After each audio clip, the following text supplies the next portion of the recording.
Guys ಕಾಲೇಜಲ್ಲಿ ಯಾವುದೋ event ನಡೀತಾ ಇತ್ತು. ಆವಾಗ ಸಡನ್ ಆಗಿ ಒಂದು ಕಾಲ್ ಬಂತು CC ಆಫೀಸ್ ಕಡೆಯಿಂದ ಅಂದ್ಬಿಟ್ಟು. ಯಾವುದೋ ಬೇರೆ ಹೆಸರು ಕೇಳಿದ್ರು, ಇದ ನಿನ್ನ ಹೆಸರು ಅಂದ್ಬಿಟ್ಟು. ನಾನಿಲ್ಲ ಅಂತ ಹೇಳಿದೆ. ಫೋನ್ ನೀನೇ ಬಳಸ್ತಾ ಇದೆಯಾ ಅಂದರು. ಹ್ಞೂ ಅಂತ ಹೇಳಿದೆ. ಬಾ ಆಫೀಸಿಗೆ ಮಾತಾಡಬೇಕು ಅಂದರು. ಕೇಳಿದ ರೀಸನ್ ಏನು ಅಂತ ಹೇಳಿಲ್ಲ. ಅಲ್ಲಿ ಬಂದೇ ಮಾತಾಡ್ಬೇಕಂತ ಹೇಳಿದ್ರು. ಸೊ ಅದಕ್ಕೆ ಇವಾಗ ಅಲ್ಲಿಗೆ ಹೊರಟಿದ್ದೀನಿ. ಬಟ್ ಬಿಫೋರ್ ದಟ್ ಬ್ಯಾಗ್ ಎಲ್ಲ ಫ್ರೆಂಡ್ ಮನೇಲಿ ಇಕ್ಕಿದ್ದೆ. ಸೊ ಅಲ್ಲಿಗೆ ಹೋಗ್ಬಿಟ್ಟು ಎಲ್ಲ ಎಟಾಪ್ ಮಾಡ್ಕೊಂಡು ಎತ್ತಾಕೊಂಡು ಹೋಗೋದು. ವಾ ಫಸ್ಟ್ ಟೈಮ್ ಗೈಸ್ CC ಆಫೀಸ್ಗೆ ಹೋಗ್ತಾ ಇರೋದು. ಲಾಸ್ಟ್ ಇವೆಂಟ್ ಅಲ್ವಾ, ಸ್ವಲ್ಪ ಎಕ್ಸ್ಪೀರಿಯನ್ಸ್ ಸಿಗುತ್ತೆ ಅಂತ ಓಕೆ ಅಂದೆ. ಅವ್ನು ಇವಾಗ ನನ್ನ ಜೊತೆ ಬರೋದಕ್ಕೆ ಮತ್ತು ಆ್ಯಡ್ ಆನ್ ಕೂಡ ಬರ್ತಾನೆ. ಅದಕ್ಕೆ ಇವಾಗ ಅವ್ನ ಮನೆಗೆ ಹೋಗ್ತಾ ಇರೋದು. ಅವ್ನು ಯಾಕೆ ಅಂದರೆ ಅವ್ನಿಗೊಂದು ಎಕ್ಸ್ಪೀರಿಯನ್ಸ್ ಸಿಗುತ್ತೆ ಲಾ ಫೀಲ್ಡಲ್ಲಿ. ಅದು ನನಗೂ ಒಂದು ಎಕ್ಸ್ಪೀರಿಯನ್ಸ್ ಸಿಗುತ್ತೆ. ಆಮೇಲೆ ನನ್ನ ಜೊತೆ ಸ್ವಲ್ಪ ಸಪೋರ್ಟಿವ್ ಹೋಗಿರ್ತಾನೆ. ಹಾಂ ಬಂದ ಕೇಳು ಮಚ್ಚ. ಮನೆಗೆ ಹೋಗ್ಬೇಕು ಗೈಸ್ ಇವಾಗ. ಇವನು ಬರ್ತಾನೆ ಜೊತೆಯಲ್ಲಿ. ನೋಡೋಣ, ಒಳ್ಳೆ ಎಕ್ಸ್ಪೀರಿಯನ್ಸು. First time experience. ನಾವು ಬರ್ತಾ ಇಲ್ಲ ಗೈಸ್. ಇವಾಗ ಆ್ಯಡ್ ಆನ್ ಮನೇಲೇ ಇದ್ದೀನಿ. ಜಸ್ಟ್ ಸ್ವಲ್ಪ ಫ್ರೆಶ್ ಅಪ್ ಆದಂಗೆ ಏನೋ ಕಾಣಿಸ್ತಾ ಇಲ್ಲ. ಹಂಗೆ ಏನೊಂದು ರಿಕ್ವೈರ್ಮೆಂಟ್ ಏನಾದ್ರು ಇದ್ದರೆ ತಗೊಳ್ಳೋಣ ಅಂತ ಬ್ಯಾಗಲ್ಲಿ ಎಲ್ಲ ಬಿಟ್ಬಿಟ್ಟು ಸುಮ್ಮನೆ ಹಾಗೆ ಕ್ಯಾಶುವಲ್ ಆಗಿ ಒಂದು ಟ್ಯಾಗು, ಪರ್ಸು, ಫೋನು, ಫಾರ್ಮಲ್ ತಿನ್ಬಿಡೋಣ ಅಷ್ಟೇ. ಇಷ್ಟೇ ತಗೊಂಡು ಹೊರಟಿದ್ದೀವಿ. ನೋಡಿ ಏನೇನು ಸೀನ್ ಆಗುತ್ತೆ ಅನ್ನೋದು. ಆ್ಯಂಡ್ ಇವಾಗ ಪ್ಲಾನಿಂಗ್ ಏನು ಅಂದರೆ ನನ್ನ ಗಾಡೀಲಿ ಹೋಗೋಣ ಅಂತ ಇದ್ದೆ. ಆದರೆ ನನ್ನ ಗಾಡಿ ಸ್ವಲ್ಪ ಸಿಂಪಲ್ ಆಗೋಯ್ತು. ಫಸ್ಟ್ ಟೈಮ್ ಒಂದು ಜಾಗ ಹೋಗ್ತಾ ಇದ್ದೀನಿ. ಸ್ವಲ್ಪ ಹೈಪ್ ಆಗಿರಲಿ ಅಂತ ಆ್ಯಡ್ ಆನ್ ಗಾಡಿ ತಗೊಂಡು ಹೋಗ್ತಾ ಇದ್ದೀವಿ. ಆ್ಯಡ್ ಆನ್ದು ಎನ್ಫೀಲ್ಡ್ ಗಾಡಿ. ಅದಕ್ಕೆ ಫುಲ್ ಟ್ಯಾಂಕ್ ಪೆಟ್ರೋಲ್ ಹಂಗೆ ಓಡಿಸ್ಬಿಡು. ಫುಲ್ ಟ್ಯಾಂಕ್ ಒಂದು 2,000 ರೂಪಾಯಿ ಕ್ಯಾಶ್ ಆಗಿ ಕೊಟ್ಬಿಡು, ಪೆಟ್ರೋಲ್ ಓಡಿಸ್ಬೇಡ. ನಿನ್ನಷ್ಟು ರಿಚ್ ಮಚ್ಚ. ಹೌದು, ಅದಕ್ಕಿಂತ ಆ್ಯಡ್ ಆನ್ ಬೈಕಲ್ಲಿ ಹೋಗ್ತಾ ಇದೀವಿ ಇವಾಗ. ಅದಕ್ಕೆ ಸ್ವಲ್ಪ ಏನೋ ಬೇಕಾದ್ರೆ ಐಟಮ್ಗಳು ತಗೊಂತ ಇದ್ವಿ ಅಷ್ಟೇ. ಇಲ್ಲೇ ಫ್ರೆಂಡ್ ಮನೆ ಹತ್ರ ಇದ್ದೀನಿ. ಬೈಕೆಲ್ಲ ಎತ್ತಾಕೊಂಡು ಆದರೆ ಹೋಗ್ತಾ ಇದೀನಿ ಇವಾಗ. CCB ಹತ್ರ ಅವ್ರೇನು ಏನು ಪ್ರಾಬ್ಲಮ್ ಇಲ್ಲ, ಹೋಗ್ಬಾ. ಜಸ್ಟ್ ಏನೋ ಒಂದು ಚಿಕ್ಕ ಎಂಕ್ವೈರಿ ಮಿಸ್ ಮ್ಯಾಚ್ ಆಗಿರುತ್ತೆ, ಕನ್ಫರ್ಮ್ ಮಾಡ್ಕೊಂಡು ಬಿಡ್ತಾರೆ. ಅದೇನು ಪ್ರಾಬ್ಲಮ್ ಆಗಲ್ಲ ಅಂತ ಹೇಳೋದು.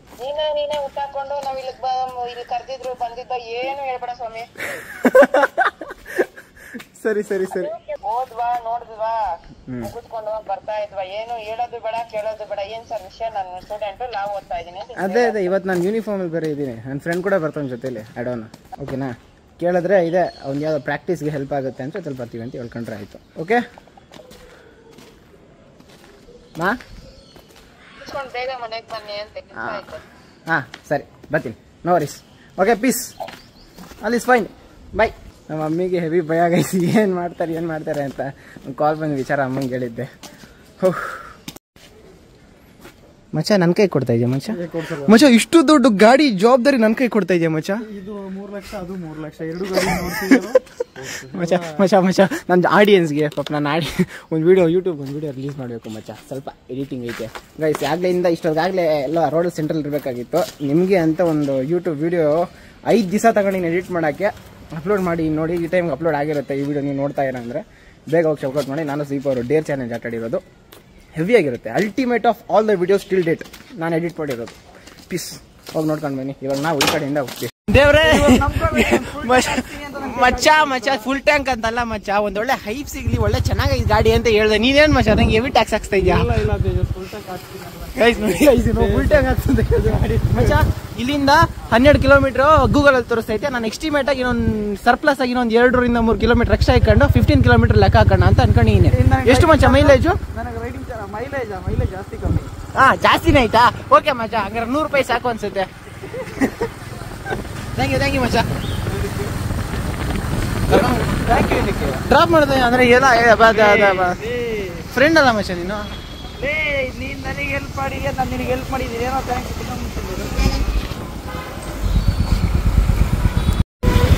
Okay done. ನಮ್ಮ ಅಣ್ಣ ಕಾಲ್ ಮಾಡಿದ್ದ ಗೈಸ್. ಇವಾಗ ಪಾಪ ನಮ್ಮ ಅಣ್ಣಗೂ ಮ್ಯಾಟ್ರ್ ಹೋಗ್ಬಿಟ್ಟು ಏನೇನು ನಡೀತೈತೆ ಅಂತ ಕೇಳ್ತಾನೆ. ನಾವು ಇವಾಗ ರೋಡಲ್ಲಿ ಇದ್ದೀವಿ. ಎಷ್ಟಾದ್ರು ರೀಚ್ ಆಗೋದು ಗೊತ್ತಿಲ್ಲ. ರೀಚ್ ಆದಮೇಲೆ ಏನು ನಡೆಯುತ್ತೋ ನೋಡೋಣ. ನಾನು ಹೇಳಿದೆ ಈ ಥರ ಕತೆ ಹಿಂಗೈತೆ, ಹಿಂಗೆ ಹೋಗ್ತಾ ಇದ್ದೀನಿ ಅಂತ.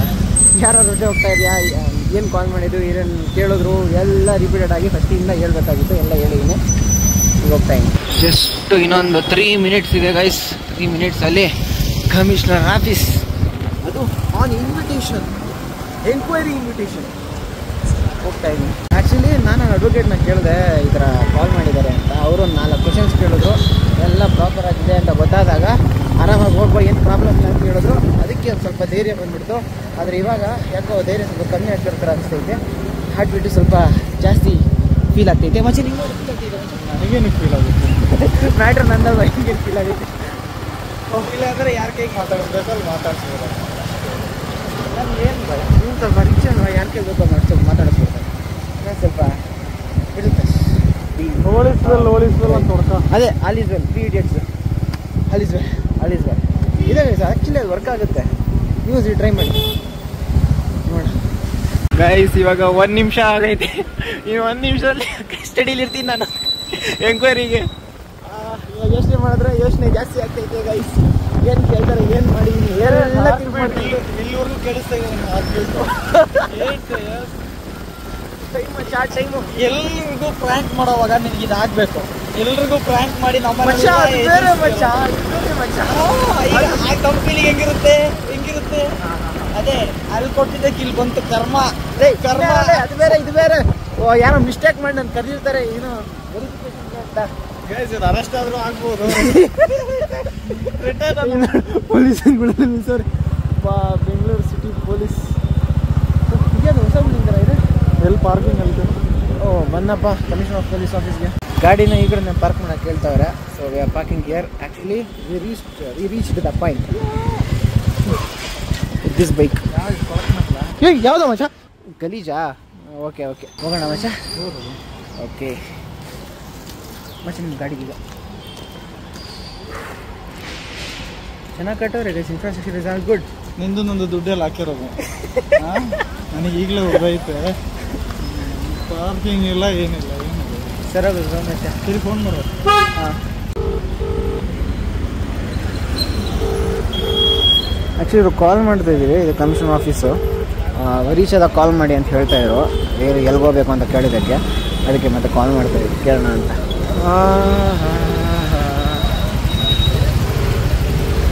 ಕರೆಕ್ಟ್ ಟೈಮ್ ಇವರು ರಿಸೀವ್ ಮಾಡಲ್ಲ. ನಾನು ಹಾಕ್ಬಿಟ್ಟು ಹಿಂಗೆ ಜಾಸ್ತಿ ಆಗ್ತಾ ಇರುತ್ತೆ ರಿಸೀವ್ ಮಾಡದೇ ಇದ್ದಾಗ. Integration command and control centre. Not receiving charge. ಇನ್ನೊಂದು ಕಾಲ್ ಮಾಡೋಣ. 2ನೇ call also not receiving guys. Prank ಮಾಡತ್ತವ್ರ. ಇನ್ನೊಂದ್ಸತಿ ಕಾಲ್ ಮಾಡೋಣ. ಅಲ್ಟಿಮೇಟ್ ಪ್ರ್ಯಾಂಕ್ ಎಲ್ರಿಗೂ ಮಾಡೋ ಚಾನ್ಸ್. ಇನ್ನು ಸರ್ಚ್ ಮಾಡಿದಾಗ ಟ್ರೂ ಕಾಲರ್ ಕೂಡ CCB ಅಂತಲೇ ಇತ್ತು, ಸೆಂಟ್ರಲ್ ಕ್ರೈಮ್ ಬ್ರಾಂಚ್ ಅಂದ್ಬಿಟ್ಟು. ಅದಕ್ಕೆ ನಂಬಿದ್ದು ನಾನು.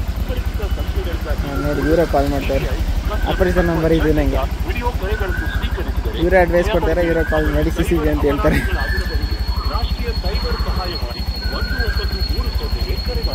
3 ಸತಿ ಕಾಲ್ ಮಾಡಿದ್ದೀನಿ, ಆದ್ರೆ ರಿಸೀವ್ ಮಾಡ್ತಾ ಇಲ್ಲ. ಅದಕ್ಕೆ ಇವಾಗ ಡೈರೆಕ್ಟಾಗಿ ಅಲ್ಲಿರೋ ಕಾನ್ಸ್ಟೇಬಲ್ ಹತ್ರ ಕೇಳೋಣ ಅಂತ ಹೋಗ್ತಾ ಇದ್ದೀವಿ.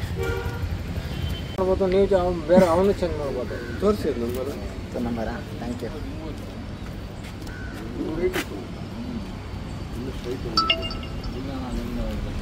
ಇಲ್ಲ, ಇದು ಇನ್ಸ್ಪೆಕ್ಟರ್ ಪಕ್ಕ ಗೌರ್ಮೆಂಟ್ ನಂಬರ್. ಇದು ಏನಂತ ಹೆಸರು ಹೇಳಿದ್ರು? ಅವ್ರ ಹೆಸರು ಕೂಡ ಹೇಳಿಲ್ಲ. ಅವರು ಕೇಳಿದೆ ಇಲ್ಲೇ ಬಂದು ಕಾಲ್ ಮಾಡಿ ಅಂತ ಹೇಳಿದ್ರು. ಇಲ್ಲ, ಕಾಲ್ ಮಾಡಿ. CCPS ಅಂದ್ರ ಸೈಬರ್ ಕ್ರೈಮ್ ಪೊಲೀಸ್ ಸ್ಟೇಷನ್ ಅಂದ್ರ CCB ಅಂದ್ರ infantry road commission of police station ಬನ್ನಿ ಅಂತ ಹೇಳಿದ್ರು. ಈಗ ಒಂದು 2 ಅವರ್ ಮುಂಚೆ, 2 ಅವರ್ ಮುಂಚೆನಾ? ಅಂದರೆ 2 ಅವರ್ ಮುಂಚೆ ಕಾಲ್ ಮಾಡಿದ್ರು. ನಾನು 6 ಗಂಟೆಗೆ ಫ್ರೀ ಆಗಿರ್ತೀನಿ ಅಂದೆ. ಅವಾಗ ಬನ್ನಿ actually. Thank you. Phone number ಇದೆ ನಂದ? ಇದಕ್ಕೆ ಇದು ನಂದು, ನಾನು ರೆಕಾರ್ಡ್ ಮಾಡ್ಕೊಳ್ತೇನೆ. ಪೊಲೀಸ್ ಸ್ಟೇಷನ್ ವಿಡಿಯೋ ನಾವು ರೆಕಾರ್ಡ್ ಮಾಡ್ಬೋದು. ಮೀನ್ಸ್ ಅವ್ರನ್ನ ಡಿಸ್ಟರ್ಬ್ ಮಾಡದೆ ನಾವು ರೆಕಾರ್ಡ್ ಮಾಡ್ಬೋದು ಅಂತ ಜಡ್ಜ್ಮೆಂಟ್ ಇದೆ. ಮೀನ್ಸ್ ಅವ್ರ ವರ್ಕ್ ನಾವು ಡಿಸ್ಟರ್ಬ್ ಮಾಡ್ಬೋದು, ನಾವು ಮಾಡ್ಕೋಬೋದು. ಮೀನ್ಸ್ ಅದೇನಾದರೂ ಆದರೆ ಅಲ್ಲಿ ಒಂದು ಕೇಸ್ ಹಾಕ್ಬೋದು ನಮ್ಮ ಮೇಲೆ. ಓಕೆ. ಏನಂದರೆ ಅವ್ರದ್ದು ಸೆಕ್ಯೂರಿಟಿ ಬ್ರೀಚ್ ಮಾಡ್ತಾ ಇದ್ದೀವಿ. ಸೆಕ್ಯೂರಿಟಿ ಬ್ರೀಚ್ ಅಲ್ಲ, ಅವ್ರದ್ದು ಸೀಕ್ರೆಟ್ ಪೊಲೀಸ್ ಅವ್ರದ್ದು ಅದೇನಾದರೂ ನಾವು ಡಿಸ್ಪೋಸ್ ಮಾಡ್ತಾ ಇದೀವಿ ಅಂತೇಳಿ ಅದ್ರಲ್ಲಿ ಕೇಸ್ ಹಾಕಿ. ಮೀನ್ಸ್ ಅದು ಯಾರಿಗೂ ಗೊತ್ತಿಲ್ಲದೆ ಇರೋ ಒಂದು ಇದು. ನೈಸ್. ಆ್ಯಕ್ಚುಲಿ ಸ್ವಲ್ಪ ಮಾತುಕತೆ ಎಲ್ಲ ಆದಮೇಲೆ ನಂದು ಎಲ್ಲ ನಂಬರ್ ತೋರಿಸಿದ್ಮೇಲೆ ಇದು ಒರಿಜಿನಲ್ ಅಂತ ಗೊತ್ತಾದ್ಮೇಲೆ ಸ್ವಲ್ಪ ಒಂದು ಫೋಟೋ ಹಿಡಿದು ಟೋಕನ್ ಕೊಟ್ಟು ಈ ಕಡೆ ಹಿಂಗೆ ಹೋಗುವಂಥ ಡೈರೆಕ್ಷನ್ ಹೇಳಿದ್ದಾರೆ. ಹೋಗ್ತಾ ಇದ್ದೀವಿ ಆ ಕಡೆ CCB ಆಫೀಸಿಗೆ ಅಂತ. ಫಸ್ಟ್ ಫ್ಲೋರಲ್ಲಿದೆ, ಫಸ್ಟ್ ಫ್ಲೋರ್ ಆಫೀಸ್ಗೆ ಹೋಗ್ತಾ ಇದ್ದೀವಿ. ಓಕೆ, ಈ ಕಡೆ cyber crime police station. So ಯಾರು ಇಲ್ಲ ಅಂತ ಒಂದು ಕಾಲ್ ಮಾಡ್ತಾ ಇದ್ದೀವಿ. I prefer not to show the premises, but it is because it is against the will or law. ಅದಕ್ಕೆ ನಾನು ನನ್ನನ್ನು ಮಾತ್ರ ಕಾಲ್ ಮಾಡ್ಕೊತಾ ಇದ್ದೀನಿ. ನಾನು ಇವ್ರಿಗೆ ಮತ್ತೆ ಕಾಲ್ ಮಾಡ್ತಾಯಿದ್ದೀನಿ. ಕಾಲೀಸ್, ಐ ಹೋಪ್ ಇದು ಕೂಡ ಅನ್ಆನ್ಸರ್ಡ್ ಆಗುತ್ತೆ.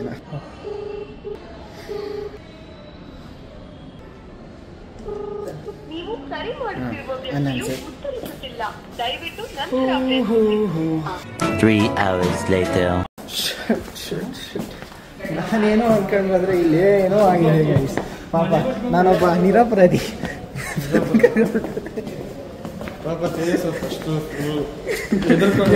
ಮತ್ತೆ ಪೊಲೀಸ್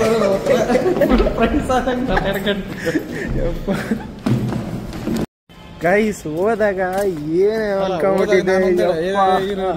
ಹೋದಾಗ ಇವ್ರು ಒಂಥರ ಇದು ಲೇಬರ್ ರೂಮ್ಗೆ ಹೆಂಡತಿನ ಇದಾಕಿದಾಗ ಹಸ್ಬೆಂಡ್ ಹೊರಗಡೆ ಸುತ್ತಾಡ್ತಿರ್ತಾರೆ ನೋಡಿ, ಟೆನ್ಷನ್ ಆಗಿ. ಅದೇ ತರ ಹೋದ್ರಿ ಈಗ ನೋಡಿ ಹೆಂಗ್ ಗೈಸ್ ಹೋದಾಗ ಏನೋ ಒಂದು ಯೋಚನೆಯಲ್ಲಿ ಹೋಗಿದ್ದೆ. ಮೊದಲು ಮ್ಯಾಟ್ರ್ ಗೊತ್ತಾದಾಗ ನನ್ನಷ್ಟು ಖುಷಿ ಪಡೋ ಮನುಷ್ಯ ಬೇರೆಯವನಿಲ್ಲ ಗೈಸ್. ಇಷ್ಟು ದಿನ ನಾನು ಯಾವುದೇ ಗ್ಯಾಮ್ಲಿಂಗ್ ಪ್ರಮೋಷನ್ ಮಾಡದೆ ಇದ್ದಿದ್ದಕ್ಕೂ ಇವತ್ತು ಸಾರ್ಥಕ ಆಯಿತು. ಯಾರ್ದೋ ಒಬ್ರು ಕ್ರಿಯೇಟರ್ನ ನಂಬರ್ ಹುಡುಕ್ತಾ ಇರ್ಬೇಕಾದ್ರೆ ಅವರು ನನ್ನ ನಂಬರ್ ಕೊಟ್ಬಿಟ್ಟವ್ರೆ. ಸೊ ಅವ್ರಿಗೆ ಕಾಲ್ ಮಾಡೋಕೆ ಹೋಗಿ ನನಗೆ ಕಾಲ್ ಮಾಡಿ ನಾನು ಲಾಕ್ ಆಗ್ಬಿಟ್ಟಿದ್ದೀನಿ. ಸೊ ಇದು ಮಿಕ್ಕಿದೆಲ್ಲ ಆಮೇಲೆ ಆಚೆ ಹೇಳ್ತೀನಿ. ಗೈಸ್ ಫ್ಯಾಮಿಲಿ ಫೈನಲಿ ಏನೋ ಒಂದು ಹ್ಯಾಪಿನೆಸ್ಸು ಇನ್ನೂ ನನ್ನ ಮನಸ್ಸಲ್ಲಿ ಹಂಗೆ ಇದೆ, ಖುಷಿ ಇದೆ. ಇದನ್ನ ನಾನು ಗ್ಯಾಮ್ಲಿಂಗ್ ಪ್ರಮೋಷನ್ ಮಾಡಿಲ್ಲ ಅಂತ. And thank you for helping me not to promote gambling apps. ನನಗೆ ಥ್ಯಾಂಕ್ಸ್ ಹೇಳ್ದೇನಾ? ಮಚ್ಚ ಥ್ಯಾಂಕ್ ಯು ಮಚ್ಚ. ಥ್ಯಾಂಕ್ ಯು ಎಲ್ಲ ಟ್ರೀಟ್ ಚಲ್ ಟ್ರೀಟ್ಗೆ ನಾನು ಹೇಳೋದು ಕಳಿಸ್ಕೊ. ಹೇಳು. ಥ್ಯಾಂಕ್ ಯು ವೆರಿ ಮಚ್ ಮಚ್ಚ. For what? ಸ್ವಲ್ಪ ಸಪೋರ್ಟಿಂಗ್ ಆಗಿ ಬಂದ್ಬಿಟ್ಟು ನಾನು ಸ್ವಲ್ಪ ಧೈರ್ಯ ತುಂಬೈತೆ. ಎಷ್ಟು ತುಂಬಿದೆ ಧೈರ್ಯ? ಎಷ್ಟು ತುಂಬಿದೆ ಅಂದ್ರೆ ಇವಾಗ ನೋಡೋಷ್ಟು ಖುಷಿ ಆಗ್ತಿದೆ. ಸರಿ ನಮ್ಮ ಅಡ್ವೊಕೇಟ್ ಹೋಗು ಥ್ಯಾಂಕ್ಸ್ ಹೇಳ್ಬೇಕು. ನಾವೆಲ್ಲ ಹೇಳಿದಾಗ ಧೈರ್ಯ ಹೋಗು ಅಂತ ಹೇಳಿದ್ರು, ಹಂಗೆ ಬಂದ್ಬಿಟ್ಟೆ. Thanks for advocate. ಅಷ್ಟೇ. ಇವಾಗ ಸ್ವಲ್ಪ ಹೊಟ್ಟೆ ಸಿಗ್ತೈತೆ, ಬೈಕೆಲ್ಲ ಕರ್ಗೋಗೈತೆ. ಇವಾಗ ತಿನ್ಬೇಕೇನಾದ್ರು. ಏನ್ ತೂಕ ನಾನೇ ಗಾಡಿ ಹತ್ಬೇಕು. ಅದಕ್ಕೆ ಏನ್ ಬೇಕು ಹೇಳೋ? ಎನರ್ಜಿ ಬೇಕು. ಆಕ್ಚುಲಿ ಆ ಕಡೆ ಏನಾಗಿತ್ತು ಅಂತ ಹೇಳಿಲ್ಲ ಅಲ್ಲ ನಿಮಗೆ. ಆಕ್ಚುಲಿ ನಾವು ಒಳಗಡೆ ಹೋದಾಗ ಫ್ಲೋರ್ ಬೇರೆ ಯಾವ ಫ್ಲೋರಲ್ಲಿ ಹೋಗಿದ್ರೆ ದಟ್ಸ್ ಫೈನ್, ಅದು ಪ್ರೈವೇಟ್ ಮ್ಯಾಟರ್ ಇರುತ್ತೆ. ಅಲ್ಲಿ ಹೋದ್ಮೇಲೆ ಆ ಕಡೆ ಲಿಸ್ಟ್ ಆಫ್ ಒಂದು 20 ಕ್ರಿಯೇಟರ್ಸು, ಇನ್ಸ್ಟಾಗ್ರಾಮ್ ಕ್ರಿಯೇಟರ್ಸು ಅಕೌಂಟ್ ಇತ್ತು. ಅವರೆಲ್ಲರೂ ಕೂಡ ಅವ್ರ ಸ್ಟೋರಿಲಿ ಕ್ರಿಕೆಟ್ದು ಬೆಟ್ಟಿಂಗು ಪ್ರಿಡಿಕ್ಷನ್ದು ಪ್ರಮೋಟ್ ಮಾಡಿರೋದು ಇಮೇಜ್ ಕೂಡ ಇತ್ತು. ಸೊ ದಟ್ ಅವ್ರು ಒಂದು ಪ್ರೊಫೈಲ್ ಫೋಟೋ ಮೇಲೆ ಇದ್ರೆ ಸೆಕೆಂಡ್ ಫೋಟೋ ಬಂದ್ಬಿಟ್ಟು ಅವ್ರು ಪ್ರಮೋಟ್ ಮಾಡೋದಿತ್ತು. ಆ ಕಾರಣ ಅಲ್ಲೆಲ್ಲರೂ ಕರೀತಾ ಇದ್ರು. ನಂದೇನಾಗಿತ್ತು ಅಂದ್ರೆ ಮಿಸ್ಟೇಕ್ ಆಗಿ ಇನ್ನೊಬ್ರನ್ನ ಯಾರೋ ಕಾಂಟ್ಯಾಕ್ಟ್ ಮಾಡಕ್ಕೆ ಹೋಗಿ ಯಾರೋ ಪ್ರಮೋಟ್ ಮಾಡಿರೋರನ್ನ ಕಾಂಟ್ಯಾಕ್ಟ್ ಮಾಡಿದಾಗ ಆ ಬುದ್ಧಿವಂತರು ನನ್ನ ನಂಬರ್ ಕೊಟ್ಬಿಟ್ಟವ್ರು. ನಾನು ಅದೇ ಪ್ರಮೋಟ್ ಮಾಡಿಲ್ಲ ಏನೋ. ಸೊ ಅದಕ್ಕೆ ನಾನು ಇವಾಗ ಲಾಕ್ ಆದೆ. ನಾನು ಖುಷಿಯಾಗಿದೆ, ನನಗೆ ಧೈರ್ಯ ಇದ್ದೆ, ನಾನೇನು ಮಾಡಿಲ್ಲ ಅನ್ಬೋದು. ಅದಕ್ಕೆ ಆರಾಮಾಗಿ ಬಂದೆ. ಎಲ್ಲರೂ ಕಾಂಟ್ಯಾಕ್ಟ್ ಮಾಡ್ತಾವ್ರಂತೆ, but very less people are ಕಮ್ಮಿ. ಅವ್ರು ಬಂದು ಕೂಡ ಅವ್ರೇನು ಮಾಡಲ್ಲ, just give a piece of advice and contacts ತಗೋತಾರೆ. ನಿಮಗೆ ಯಾರು ಇದನ್ನ ಪ್ರಮೋಟ್ ಮಾಡೋಕ್ಕೆ ಇನಿಷಿಯೇಟ್ ಮಾಡಿದವ್ರು ಯಾರು ಅಂತ ಅವ್ರ ಇನ್ಫಾರ್ಮೇಷನ್ ತಗೊಂಡು ಡೈರೆಕ್ಟಾಗಿ ಅವ್ರನ್ನ ಕಾಂಟ್ಯಾಕ್ಟ್ ಮಾಡ್ತಾರೆ. ಸೊ ಆ ಥರ ಕಾಂಟ್ಯಾಕ್ಟ್ ಮಾಡೋದಕ್ಕೆ ಹಿಂಗೆ ಹಿಡಿತಾರೆ. ಇದು ಕಮಿಷನರೇ ಎನ್ಫೋರ್ಸ್ ಮಾಡಿರೋ ಒಂದು ಏನಿದು ಒಂದು ಪ್ಲಾನಿಂಗ್ ಇದು. ಸೊ ದಟ್ ಯಾರಿಗೇನು ಪ್ರಾಬ್ಲಮ್ ಆಗಲ್ಲ. ಅಷ್ಟೇ. ಒಂದು ಧೈರ್ಯವಾಗಿ ಆರಾಮ್ಸೆ ಹೋದ್ರು ಅಂತಲ್ವಾ, ಅದ್ರಲ್ಲಿ ತಪ್ಪಿದೆ. ಆರಾಮ್ಸೆ ಇವರೆಲ್ಲಿ ಹೋಗಿಲ್ಲ, ಫುಲ್ ಟೆನ್ಷನ್ ಅಲ್ಲಿ ಹೋದ್ರು. ರಿಟರ್ನ್ ಬರೋವಾಗ ಆರಾಮ್ಸೆ ಬಂದ್ರು. ರಿಟರ್ನ್ ಬರ್ಬೇಕಾದ್ರೆ ಧೈರ್ಯ ತುಂಬಿತ್ತು, ಹೋಗ್ಬೇಕಾದ್ರೆ ಧೈರ್ಯ ಕುಗ್ಗಿತ್ತು. ಓ ನಾವು ಹೇಳೋದು ಇಷ್ಟೇ, ಗ್ಯಾಮ್ಲಿಂಗ್ ಪ್ರಮೋಟ್ ಮಾಡಬೇಡಿ. Say no to gambling. Say no to gambling, priority. 346 minutes later. Okay guys, just ಈಗ ಮನೆಗೆ ಬಂದೆ. ಈಗ ಬಂದಿಲ್ಲ, ಒಂದು 10-15 ನಿಮಿಷ ಆಯಿತು. ಹಂಗೆ ಆ ಕಡೆ ಹೊಸ ಬ್ಯಾಗ್ ಒಂದು ಇಸ್ಕೊಂಡಿದ್ದೆ. ಆ ಹೊಸ ಬ್ಯಾಗ್ ಕೂಡ ನಾನು ಹಳೆ ಬ್ಯಾಗ್ನ ಸಿಕ್ಕಿದ್ದೆ. ಇದು ಫುಲ್ಲು ಡ್ಯಾಮೇಜ್ ಆಗಿತ್ತು. ಫುಲ್ ನೋಡಿ ಎಲ್ಲ ಹೆಂಗೆ ಹೊಡೆಯಿದೆ. ಈ ಕಡೆ ಓಪನ್ನು ಮತ್ತು ಇಲ್ಲ ಸೈಡ್ ಓಪನ್ ಆಗಿದ್ದಾಯ್ತು. ಸರಿ ಬಿಡು, ಡ್ಯಾಮೇಜ್ ಆಗಿತ್ತು ಅಂತ ಇದನ್ನ ಇಸ್ಕೊಂಡು. ಇದೆಷ್ಟು ಅರೌಂಡ್ 1700 ಎಷ್ಟು ಆಯಿತು. ಡೆಕತ್ತನಲ್ಲಿ ತಗೊಂಡಿದ್ದು. ಎಷ್ಟು ಆಯ್ತು ಅಂದ್ರೆ ದುಡ್ಡು ಕೊಟ್ಟಿಲ್ವಾ? ನಾನೇ ಕೊಟ್ಟನಮ್ಮ, ನೆನಪಾಗ್ತಾ ಇಲ್ಲ. 2999 ರೂಪಾಯಿ ಹಾಕೋನೆ. 3000 ರೂಪಾಯಿ. 2000 ಹಂಗಾದ್ರೆ 1999. 2000 ರೂಪಾಯಿ ಬ್ಯಾಗು. ನಮ್ಮಮ್ಮ ಏನು ಗಾಯ್ಸ್, ನಾನು CCTV ಹೋಗಿ ಬಂದಿದ್ದೀನಿ, ಏನಾಯ್ತು ಎತ್ತ ಕತೆ ಕೇಳ್ತಾರೆ ಅಂತ ವೆಯ್ಟ್ ಮಾಡ್ತಾಯಿದ್ದೀನಿ, ಕೇಳ್ತಾನೆ ಇಲ್ಲ.